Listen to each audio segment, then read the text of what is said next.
पीका एक्ट में तरमीम का शिकंजा अपोजिशन और सहाफियों के लिए तैयार किया गया है। अपोजिशन लीडर उमर अयूब कहते हैं कि बानी पीटीआई ने मुज़ाकरात खत्म कर दिए हैं क्योंकि हुकूमत संजीदा नहीं है। तमाम अपोजिशन जमातों के साथ मिलकर हुकूमत के खिलाफ मुहिम चलाएंगे।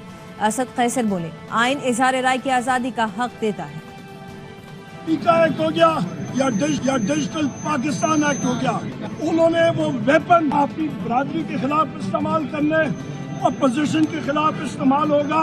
हम इस चीज को रिजेक्ट करते हैं। हमारे मुतालबात बड़े वाज़ेह थे। इमरान खान साहब ने मुज़ाकरात का अमल खत्म कर दिया क्योंकि गवर्नमेंट नॉन सीरियस है। हम लोग सारी अपोजिशन पार्टीज के पास जा रहे हैं। हम लोग मिल के इस फैसिस्ट हुकूमत के खिलाफ हम लोग मुहिम चलाएंगे। लाकानूनियत, बेरोजगारी, मईशत तबाह, इन सारी चीजों के ऊपर हमने आवाज उठानी है। इस 26वीं तरमीम के पीछे भी हमें लगता है कि ये तरमीम ने आया जो है वो बिगड़ा दिया है आइन और कानून का। बुनियादी हुकूक सिर्फ किए जा रहे हैं। आइन आपको हक देता है इज़हार आज़ादी का। जब जारी पार्लियामेंट होगी तो जारी कानून साजी होगी। फ्लोर के ऊपर जो है ना उमर साहब ने बात करनी चाहिए, उसको मौका नहीं दिया गया। इंतहाई हिम्मत है पूरी पाकिस्तानी कौम को, ये सबको हम दावत देते हैं कि आए इस जुल्म के खिलाफ, इस लाकानूनियत के खिलाफ और इस कानून शिकने के खिलाफ आप आवाज